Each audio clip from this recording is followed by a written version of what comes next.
Hello and welcome to the Back to Being podcast, where I speak with experts, practitioners, and everyday people about living a more healthy, active, and mindful life.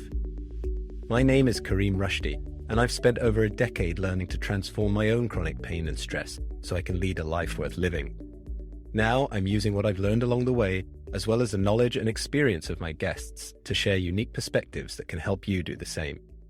Thank you for tuning in today. Today I'm speaking with Vidyamala Birch.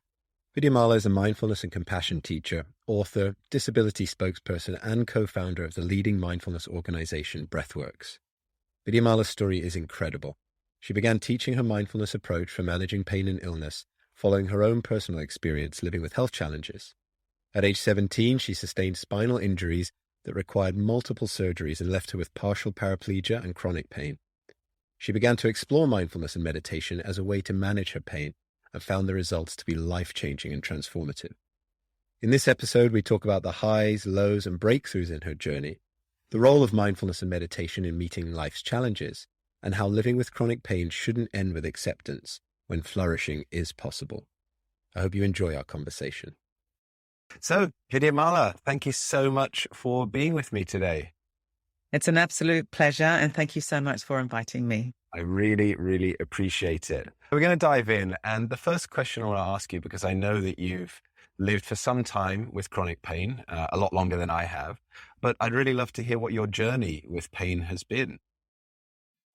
Yes, well, I'm 62 now, and I first injured my spine when I was 16, so that's my entire adult life has been accompanied by chronic spinal pain. And neuropathic pain in my legs. So I injured my spine in a lifting accident, and it turned out I had a congenital weakness. So that effectively my spine fractured when I was 16. Had various conservative treatments, then had major surgery, then there were complications, more major surgery. So by the time I was 17, I was living in a body that was ongoingly painful. And then when I was 23, I was passenger in a car accident and I fractured another part of my spine. So I always say that once is unfortunate and twice is careless, but I wasn't even driving, so it wasn't my fault. And joking aside, it was obviously very, very traumatic. And my initial response was frank denial. So my initial response was just to pretend that it wasn't happening. And I've come to learn that's very, very common. That when something catastrophic happens in a human life, the first thing we do is just pretend it hasn't happened. Yeah.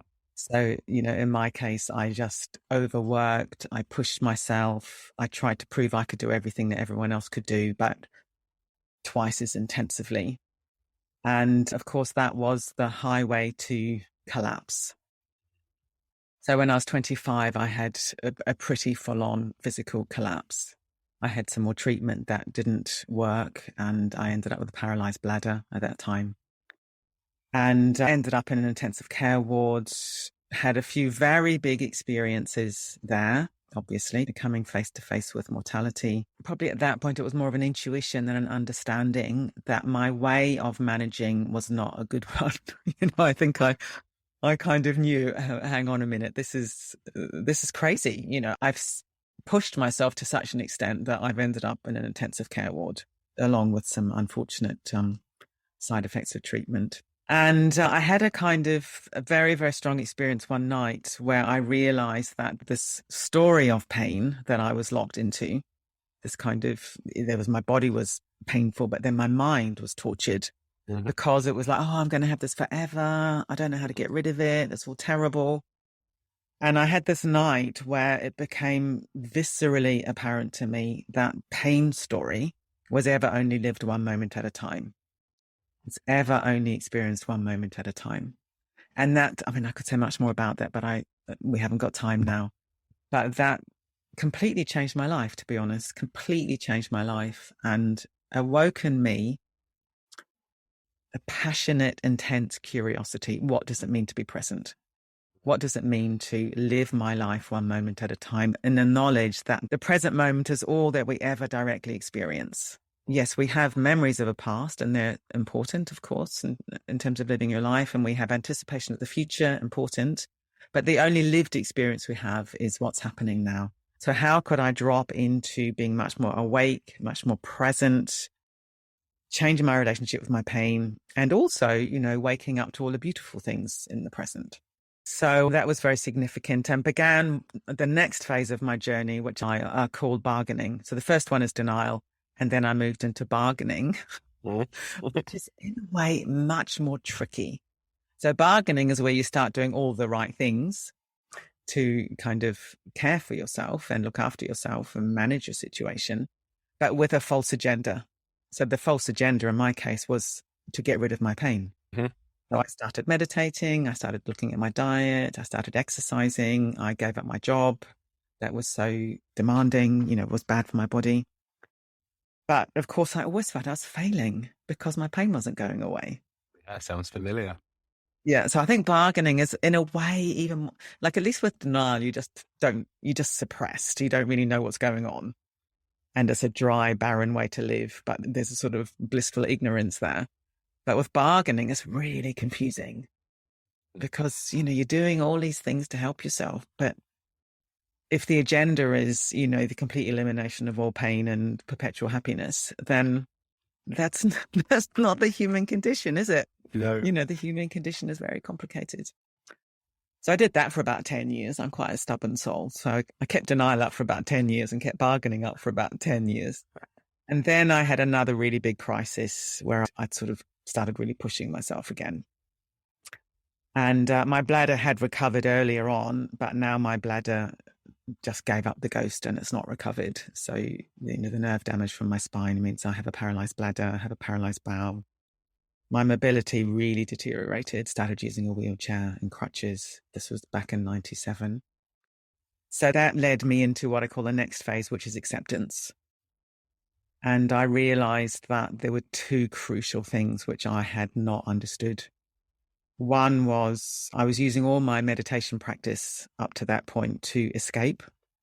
So I was meditating in order to escape my experience, to sort of mentally disconnect from my body. And I realized that that's very deluded because I have a body. Yep. So I need to use my mind to help me inhabit this body in the present with more kindness and care and ease. So there was that. And then the other thing I realized is that I meditated for 20, 40 minutes a day. But what about the rest of the day? Mm-hmm. So I hadn't learned how to take my mindfulness, what we call off the cushion, into my daily life. So I was just in a perpetual cycle of boom and bust. Very, very common. When you feel good, you completely go for it and then you crash. Yeah. I'm sure you might. Well, I should ask a question. Do you recognize that? I definitely recognize that. My experience is a little bit different to yours, but the denial, a bit compressed. The denial was about 2 years and just being squarely focused on eliminating the pain, making the pain go away. And as you said, deluded. It's a part of the human condition. And, it's that parable of the second arrow, right? Yes, exactly. Inescapable parts of life. It's not about making it go away. It's about learning to live with it, work with it. Yeah. So please carry on. Yeah, well done. You only did it for two years. I did it for 10 years. So you're a quick learner. And then, so I had acceptance, which was tender, grief, a much more sort of rounded human response, quite bleak at times, thinking, what have I been doing for the last 20 years? And then, of course, I thought acceptance was the end of the road. You might be familiar with The Stages of Grief from Elizabeth Kubler-Ross. Yep. A wonderful, I think she was Austrian doctor who did a lot of work around end of life and grief and so on. Very revolutionary, wonderful, wonderful person. And she talks about these 5 stages of grief of denial, anger, bargaining, depression, acceptance. Yeah. So I had mainly denial, bargaining, acceptance, and anger and depression just seemed to be woven along for the ride. Along with the ride, exactly. And so I thought, well, acceptance was the end of the road. But then something really beautiful and magnificent has happened as out of that becoming more accepting, the process from probably about 2000 or so has come another phase, which I labeled flourishing. So out of that, my life has actually massively improved. And, I have a good life now. I've still got pain, have much less reactive pain. So I've still got the basic sensations, but much, much less reactive pain. I laugh, I have fun. I'm generally fairly positive, not exclusively, of course. So my life's just got better and better. So I really want to say that to listeners, because very often the journey is talked of as the journey to acceptance. Mm-hmm. Acceptance is really, really important. And it's not passive resignation. Acceptance is something that's very kind of wholesome. But then in my case, my life is then just to open back out again to much more joy, happiness, and fulfilling. You know, I love my work. I find it very, very fulfilling. And I think flourishing is a gorgeous word. It is. It is. I love it. I want to come back to what took you from acceptance to flourishing. What is it that happened? What changed? You know, what brought about that shift? But before that, I'd like to go back a little bit. You mentioned that you started meditating after this experience, this awakening experience that you had in the hospital. Was spirituality, meditation, religion a part of your life up to that point, or was this the first of that kind of experience that you had? I was brought up in the Anglican church in New Zealand, where I was brought up. It was all pretty nominal. It was kind of going to church on a Sunday and Christmas and Easter and stuff. But I wasn't what you call a practicing religious person at all. I was kind of a cool, arty filmmaker in my 20s. So religion wasn't, I didn't consider that very cool. So no, I was cynical, I would say. I was very cynical about that sort of thing. I had this experience in hospital, and then this was such a blessing. They didn't really know what to do with me in the hospital. You know, I was this young woman, 25 years old. My back was really messed up. There weren't any medical solutions. So they sent various people to see me, including the hospital chaplain. Mm-hmm. And I was quite skeptical, but he came and sat by my bed. Such a lovely man. Such a lovely, kind, sort of quite elderly, probably about my age, which I thought was really old, of course. And that kind of is significant because he had a lot of life experience. I knew that. And he took my hand and he guided me in a brief meditation practice. It was more of a visualization practice, but he guided me in a brief meditation practice. And it was, I don't know, 10 minutes or something. And my subjective experience completely changed. So I went from being, you know, this young woman lying in a hospital bed, absolutely terrified and tormented, to being this young woman who knew deeply again and sort of viscerally, oh, I have awareness. And what I do with my awareness changes my subjective experience. So that was another kind of awakening. And I thought, wow, I really, really want to know more about this. Because up till that, again, this is very common, I think, up till that, I had never considered that I had a mind. I was just living my life. You know, I was kind of on autopilot. And the idea that I had this capacity within me that was awareness that I could potentially train to transform how I experienced my life, that was completely mind-blowing. Yeah. So that was my first introduction. And then I had a lovely social worker. So when I left hospital, I said to her, look, I really want to learn to meditate. So she got me audio cassettes from the local library. And of course, I had months in rehab, which meant I had to spend hours and hours and hours resting on my bed. Yep. So I'd, go swimming and so on, do my exercise, but then loads of rest. So I'd lie there and stare at the ceiling and just track my mind.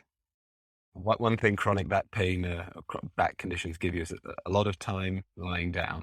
Exactly. And that's obviously really frustrating and really hard. But I often think life is so mysterious that if I'd had the life I was anticipating, which I wanted to be a wildlife ranger, I would have been very busy out climbing the mountains and doing my work. And I wouldn't have had all this time to investigate my mind. Yeah, so that was very, very powerful. And also interesting that no one meditated then. This was 1985 in New Zealand. It was not in any way mainstream. I mean, some people did TM, of course, but I didn't know them. That's transcendental meditation, which had been around in the 70s. But I find that interesting, again, in retrospect, what was it in me that followed my own nose when I did something no one else was doing, but I just knew I had to do it. Yeah, it's amazing. I mean, it sounds like you dipped your toes in the water of awareness. And it is such a profound realization. I remember almost the week or 2 week period when I came to the same realization that, hang on, I can observe these sensations. I'm not the sensations. I'm not the thoughts. I can actually watch that. And that changed everything for me. I think it's a profound realization for anybody, but for those in chronic pain or suffering chronic stress or, mental health challenges, it's doubly profound because it is that freedom that comes along with it. You're no longer shackled by those thoughts, those sensations. So yeah, amazing.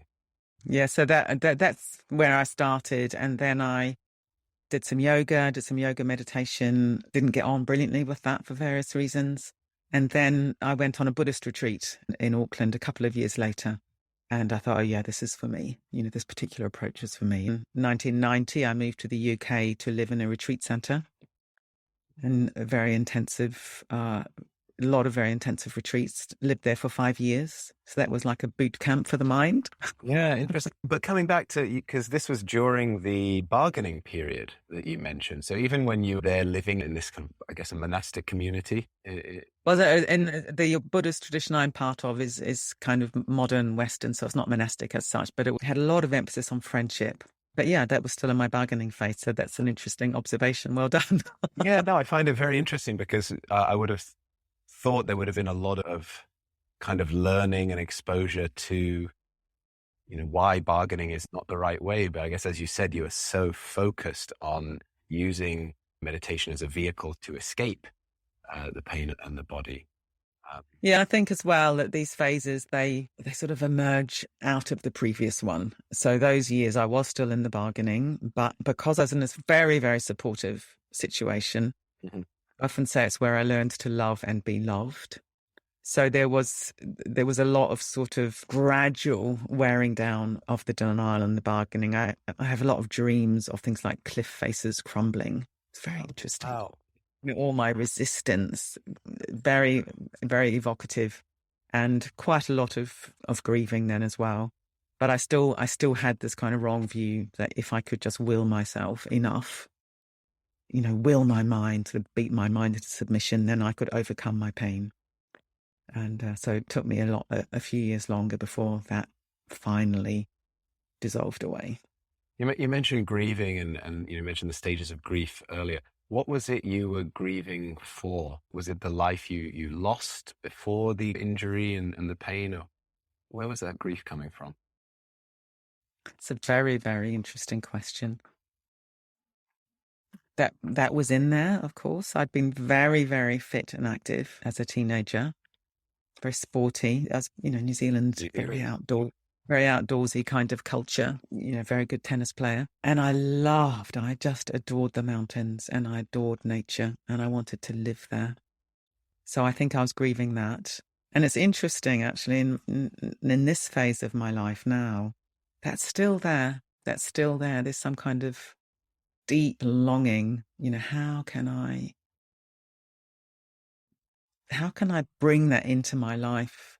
As I get older, that doesn't go away. So sometimes I talk about with meditation, I become a mountaineer of the inner world. Mm. So I need to keep that sense of big vistas somehow in my life.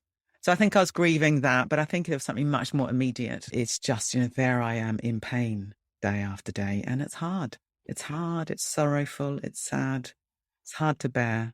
So I think it was that as well, just grieving the fact that my experience wasn't different, grieving the fact that this is my experience.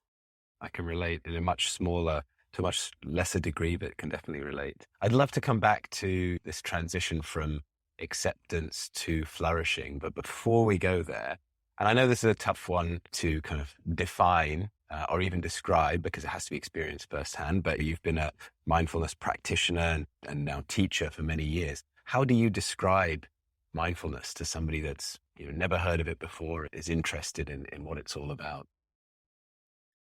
Yeah, well, the simplest way I describe mindfulness is awareness. To be technical about it, I think mindfulness is being aware so that in each moment what you're experiencing, mentally, emotionally, physically. And then because what you're experiencing, you can train, it arises out of training the mind. You can train yourself away from habitual and automatic reactions of resistance and aversion and contraction and tightness to something softer, more open, kinder, and in the direction of what I call release. So rather than habitually crunching down around experience and getting tight, you can train yourself just to open and soften, breathe, rest. But you need to be aware to do that. It sounds so simple. Obviously, it isn't, because otherwise we'd live on a very different planet in very different societies. The stuff that's going on today would not be happening. Why is it so challenging for humans to simply be aware? Well, I think, and this is an important point, I think conceptually it is very, very simple. Yeah. And the danger with when these things become sort of systematized, as humans, we love sort of sophisticated conceptual models. We don't need that. It is just basically very simple. Why we don't do that is because we're addicted to trying to avoid pain and to be happy. We're just very deeply programmed that we have our sense experiences, the initial thing in any given moment. We have input coming through the senses, through our eyes, our ears, our nose, our taste, our bodies. And then it's really, really automatic that we push away that has got the initial flavor of being unpleasant. And we chase after that's got the initial flavor of being pleasant. And then we just get confused by anything that's dull and neutral. I mean, this is basic Buddhism. This is what the Buddha saw through his own experience. And there's probably evolution in there to do with survival, that we're very threat oriented as a species. Yeah. So anything that might be vaguely threatening, we just push away, we resist, we avoid, we try to escape. We get into fight, flight, freeze responses. Because if you think about us as a creature, humans as creatures, we're very, very vulnerable. If you compare us with lions and elephants, we're just tiny little fragile things. We haven't got big claws. We haven't got big fangs. Our infants are incredibly vulnerable compared with other infants of other mammals. Yep. So we've got very, very deeply programmed automatic reactions that go on. But they become very habitual, they become hardwired, they become deeply programmed and in a very unaware way. So we're just doing that automatically. But mindfulness can take that automaticity out of it and brings in reflection. Well, am I under threat right now? No, I'm sitting here in a room, I'm safe as far as I'm aware. Talking to you, it's very pleasant. There's no saber-toothed tigers roaming around. Some of this stuff comes from very, very old evolution when we were roaming the plains of Siberia and so on, thousands of years ago. Yeah. So it's all around. We've got these very, very basic survival instincts, but they get kind of corrupted, they get hijacked, and we just start functioning on that level of sort of basic survival across all domains of our life, and ourselves all kinds of secondary suffering. Yeah, and it's like that old evolutionary response to threats has now been completely misdirected, and we start turning it on threats to our social standing, threats to our sense of self. A conversation that goes awry becomes something that elicits that fight or flight response. Exactly. And some of the psychologists say that the main threat we have now, or perceived threat, is social threat. Yes. There's so many of us on the planet, we're so hyper-connected that all those basic drives that are designed to escape a saber-toothed tiger coming into our cave, we now project all that into social media, our interactions and so on. But it's the same sort of physiological reactive tendency. Follow-up question, and then promise we're going to come to acceptance, transition between acceptance and flourishing. So how has, apart from helping you make that transition, but what are the practical ways that meditation, that mindfulness have helped you, that have improved your quality of life over the years? They transform my life beyond all recognition. So let's make that the basic statement. Very gradually. So it's not, it's not overnight. It's so gradual that it's just like the arrival of a new normal. So it just feels normal. But if I take my mind back 40 years, the quality of my awareness, the quality of my life is unrecognizable. But it just feels very kind of normal now. I'm not making any grand claims.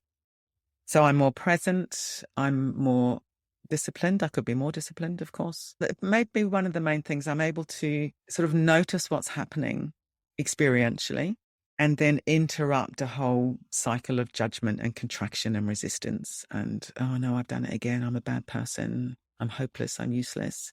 I can notice that and think, oh, I'm just thinking that again. I can let it go. So one of the things I've been saying lately, which I really want listeners to hear, is I think I used to think if I was mindful, I'd become a very serious person. Life would become very kind of earnest and present in this kind of hyper-vigilant way. But what has arisen is much more lightheartedness. So I'm able to be much more lighthearted in the face of, the ongoing struggles and difficulties that I have, and in the face of the worst aspect of the human condition. I've had this saying since the pandemic: take life seriously, hold it lightly. So I need to take all these things very seriously because they are serious. One needs to have an open heart and be tender and empathetic around all the terrible suffering that we've had in the world with the pandemic. And now we've got the terrible war in Ukraine. So one wants to be really open to that. You don't want to shut it down, to be really open about how absolutely appalling that is. But to find this balance, it's so easy to tip into overwhelm. Then we get overwhelmed and then we back off completely. So we're in this either denial or overwhelm, which of course is the way we can respond to our own pain as well.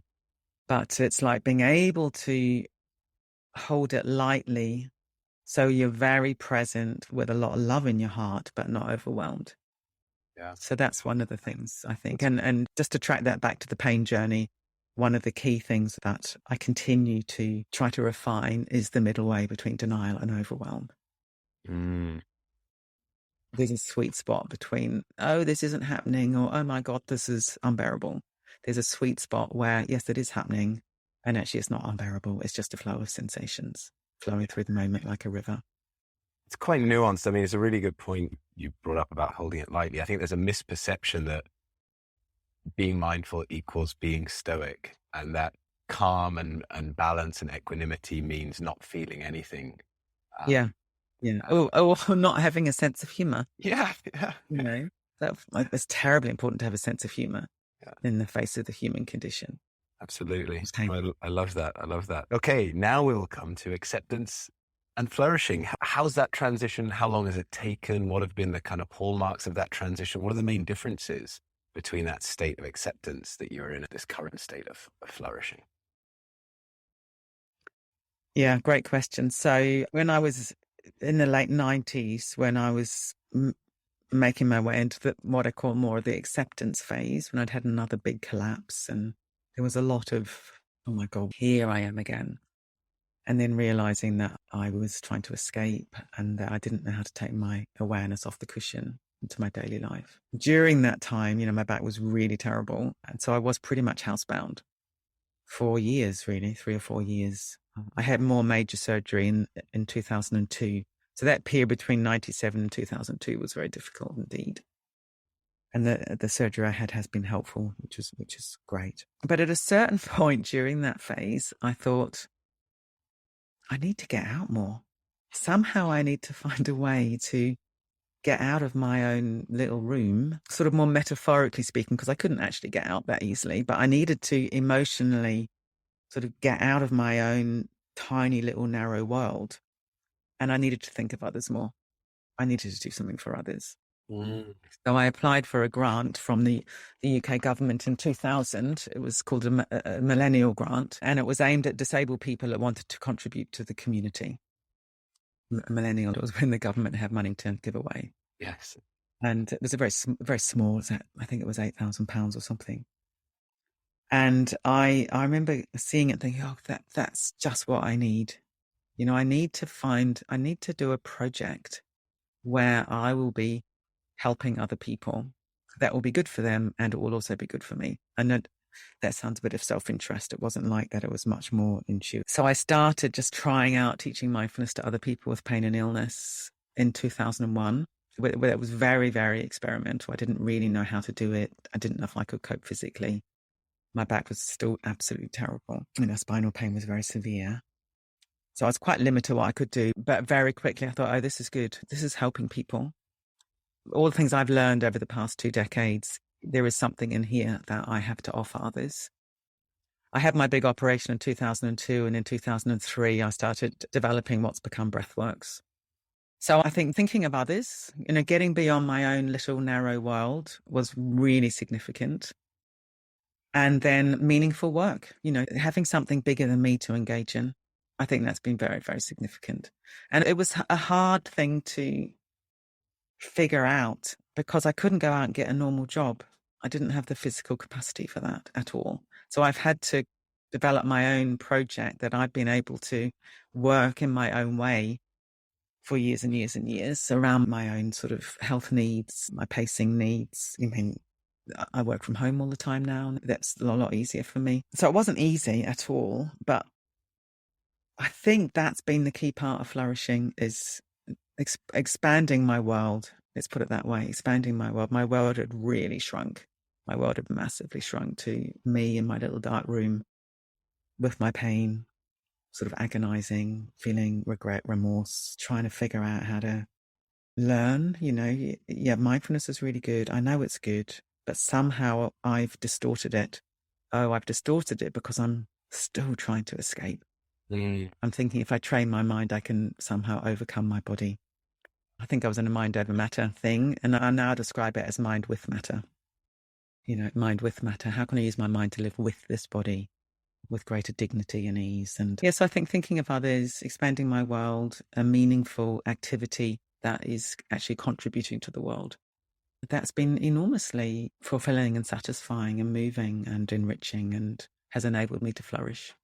That is great. So it's the kind of curative properties of service, really. Yes, that's a beautiful way of putting it. I've never put it like that. That's fantastic because it is service, certainly not been the way to riches. I can assure you of that. I was very lucky, I think, because the work I was doing when the pain first started was very service oriented. It was in the kind of, social impact and social enterprise space. And looking back, just when you were sharing just now, I was reflecting and I was thinking, well, I didn't kind of go out and do that. But actually, I realized now how fortunate I was. I was already doing it. So when I could work, I think that was helping a lot. And, my wife suffers from depression, has done for better part of 20 years. And she's found over the years, service is incredibly cathartic, incredibly curative, because we can get, whether it's pain or whether it's physical pain or mental pain, I think we can become so self-absorbed. You said your world had become you and your pain. And I think many people could probably relate to that. So as hard as it is, get out there and do something for somebody. It can just, it can be so curative, for lack of a word. Yeah. Yes. And yes, so that's all true. And let me just put a little caveat on here, because I wouldn't want people listening to think I've just got to sort of pull myself together and force myself out the front door. Because it's all very subtle. And I did need to plumb those depths. I did need to touch into absolute despair. I did need to realize, I need to even be careful how I phrase this, because that can sound very sort of one-sided. I needed to find tenderness. I needed to let my heart break open. Maybe that's a much better way of saying it. Because in grief, grief is also a doorway to love. Despair is a doorway to tenderness. And I think my flourishing is because I've been able to bring all of myself back out into the world. All this, I know what it's like. I don't know it completely. There's way more work for me to do on myself, but I know to some extent kind of far reaches of the human condition, both on the joyful spectrum and on the challenging spectrum. And if we're going to really serve, we bring all of ourselves to that opportunity. We don't sort of stuff some of it down and think, I've just got to think of others and then everything will be right. Because then you're just back into denial.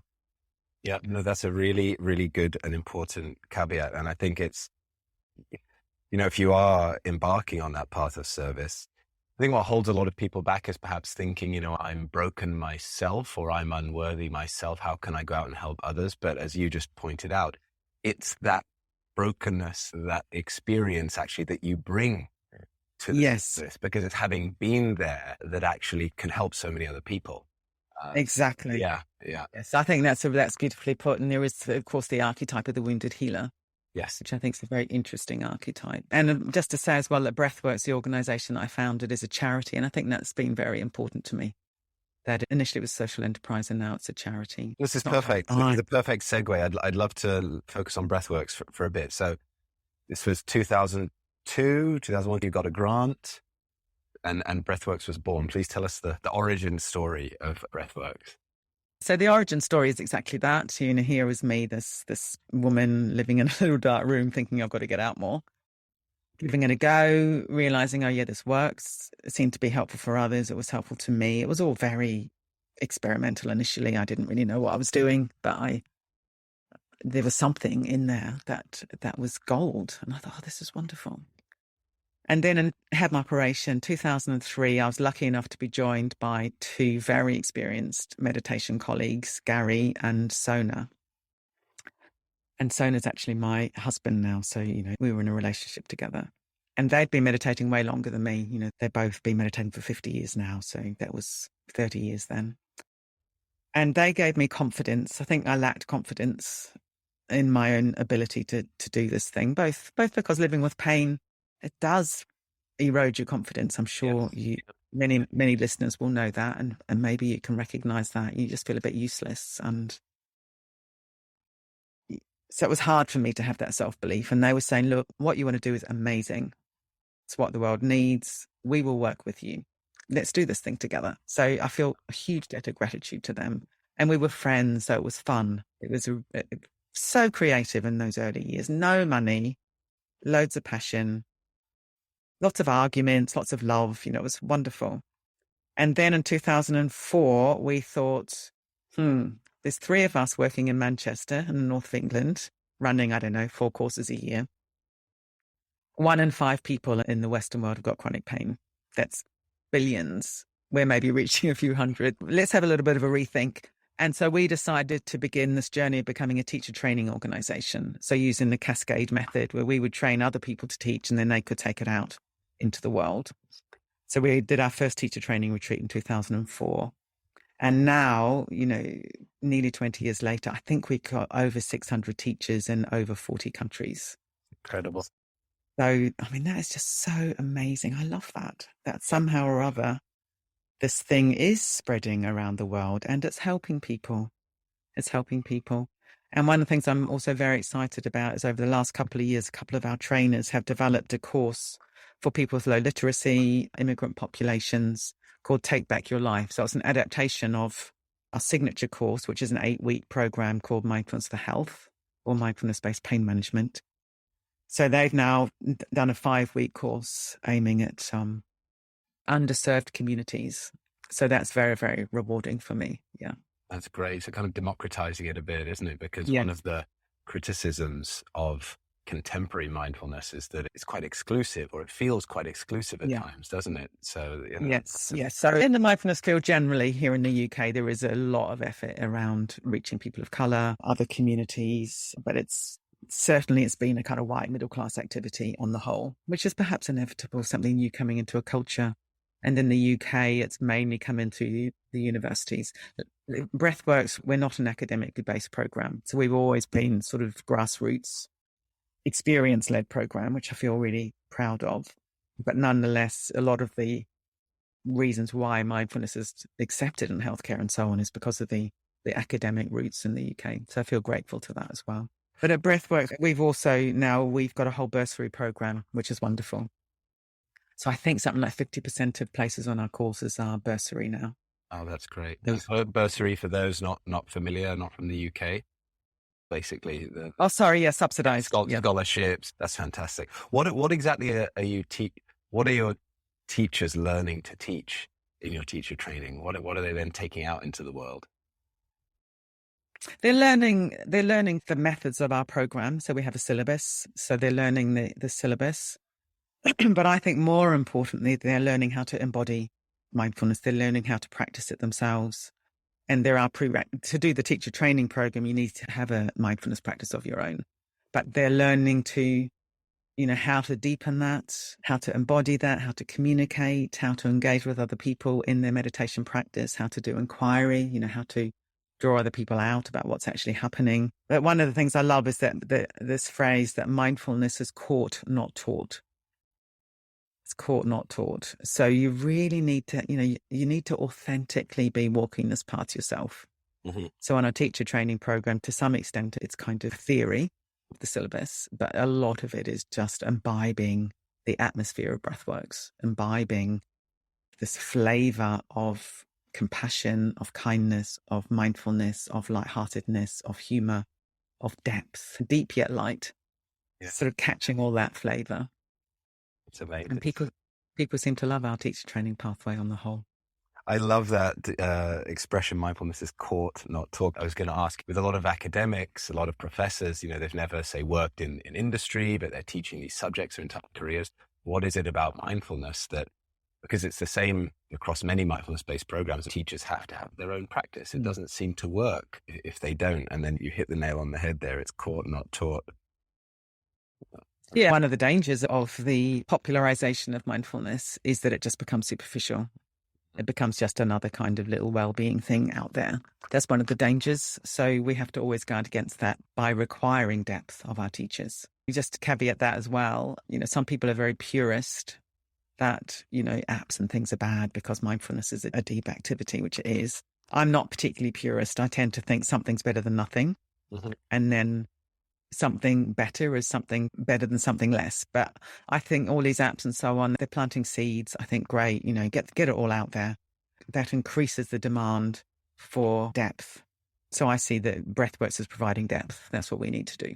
Yeah, no, that's really good. That's really good. And that's it's a lead into the question I was going to ask next, related to the apps and the popularization. You get a lot of people nowadays who are, they're managing 5 or 10 minutes a day of practice using their apps. You get others who, you talk to about their experience with meditation and say, I gave it a try. It didn't really kind of work for me. What is it about meditation? And we should say also meditation and mindfulness are not the same thing, right? Meditation is one way of cultivating mindfulness, but meditation is not equal to mindfulness. But what is it about kind of a daily or a very frequent, at least formal practice over time that is required to reap the benefits of meditation, of mindfulness, of getting it off the cushion and into your life? Why can't it just be a couple of minutes here and there? Why aren't the benefits that are realized after just doing it for a week? What is it about this practice that you have to dedicate yourself to it and be quite diligent and disciplined in doing so? Well, I think the best analogy there is physical fitness. So you want to be physically fit. And if you do, 5 minutes of weights a day, you're going to benefit from 5 minutes of weights a day. You're going to get a little bit stronger, but not much. Or maybe weights isn't a great example for people with pain. I go swimming. Yeah. So that's an example. So if I go swimming and I do half a length, I'll get half a length worth of benefit.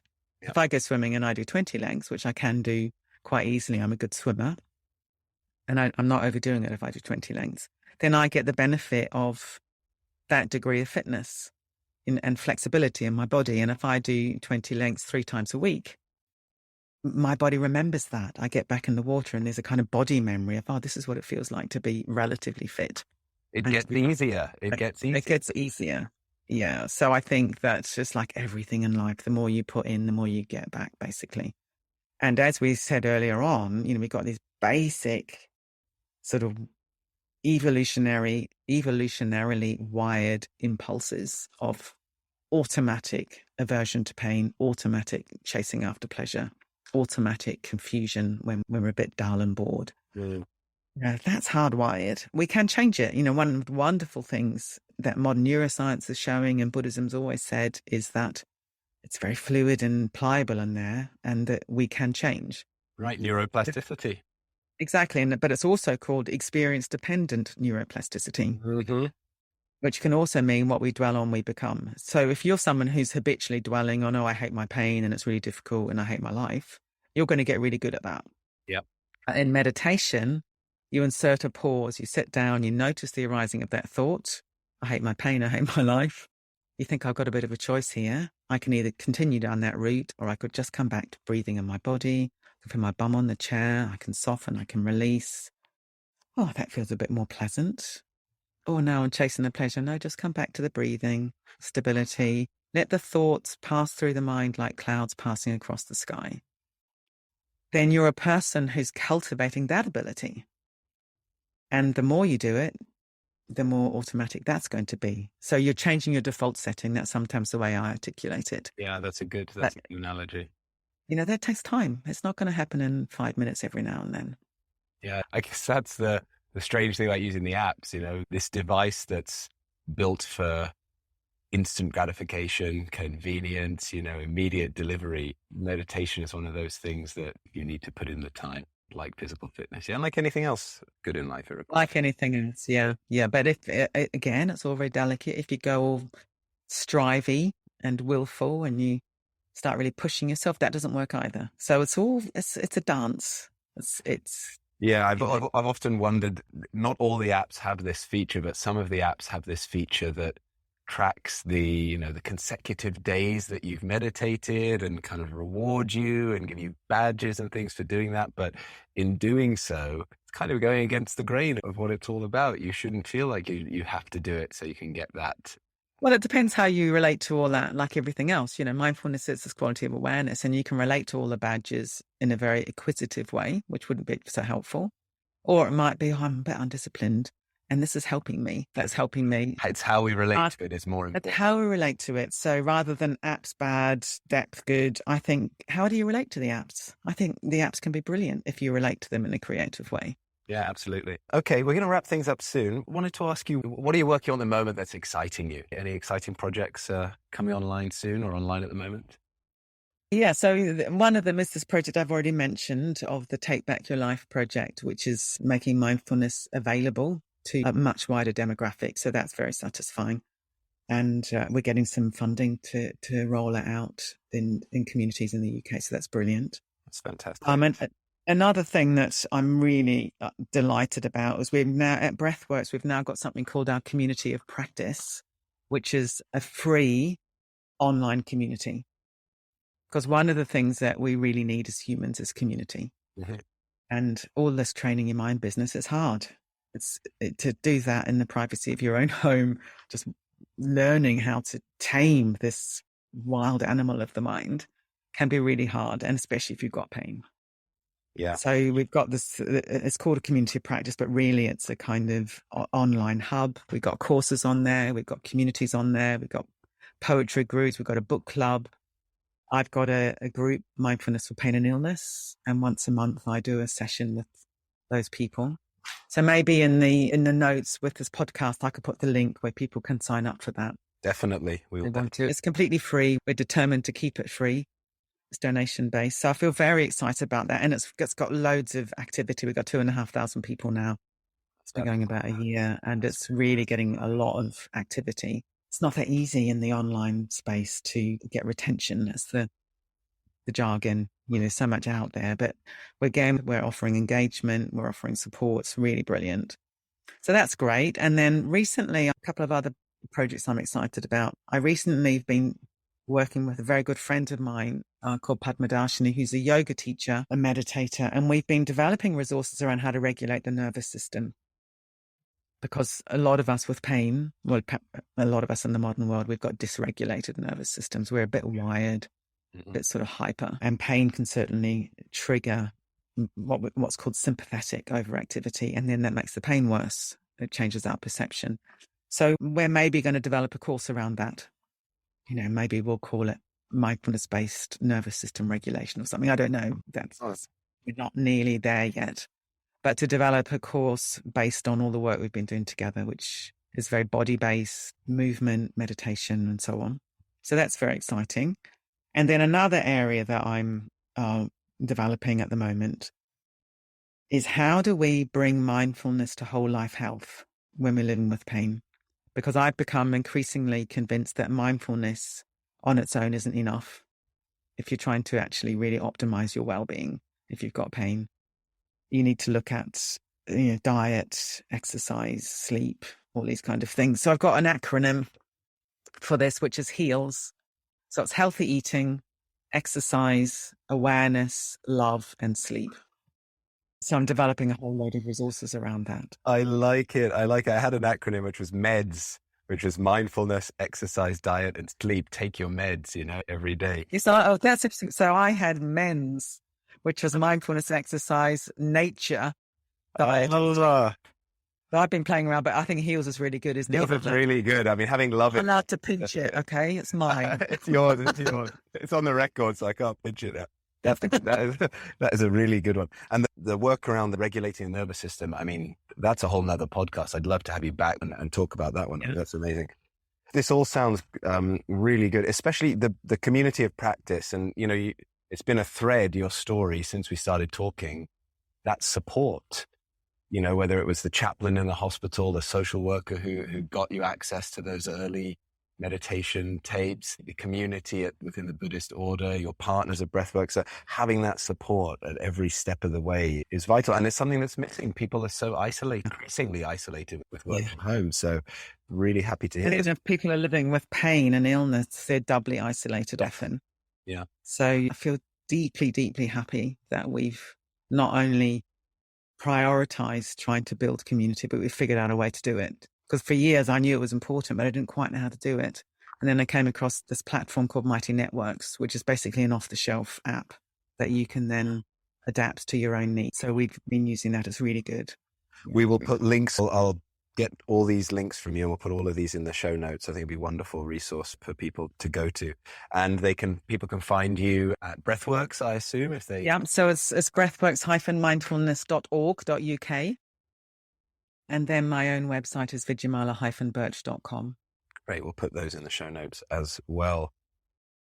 Wow. I feel we've only scratched the surface on many of these topics, so there could be a whole series of podcasts in the future. It's been really, really lovely talking to you, Vidyamala. Thank you so much for taking the time and spending it with me, for sharing your time with me today. I hope this is not the last conversation that we have. Well, it's been an absolute pleasure. And, we've never met before, but such a lovely rapport. And, it's wonderful what you're doing with your story, with your journey, and then creating your course, creating your podcast and so on. Really fantastic. Thank you. Thank you. As you said, it's mindfulness alone can't do it, but I'm convinced from my journey that mindfulness, it's almost a prerequisite to making those other changes. It's very difficult to make those changes, is it? Without that awareness. So. Yeah. So in the HEALS acronym, if you saw it visually, the A is much bigger. It's like A is the keystone that underpins all the rest. Because I totally agree. You can have good intentions, but you won't have the sort of ability to make wise choices. Yeah. In all the areas, and you're just driven by your habits. To sustain any changes you make, I think you've got to have that foundation of awareness. Yeah. Wonderful. Okay, we could keep going, so we better stop. Until next time, Vidyamala, thank you so much. Thank you so much. Thank you. Thanks again for listening to the Back to Being podcast. If you enjoyed this episode, you can subscribe to receive news about future shows. If you're struggling with lower back pain and the distress it can cause, then check out the Back to Being method, a 10-week program based on my own lived experience, designed to help you transform your relationship with lower back pain so you can live a healthier, more active, and mindful life.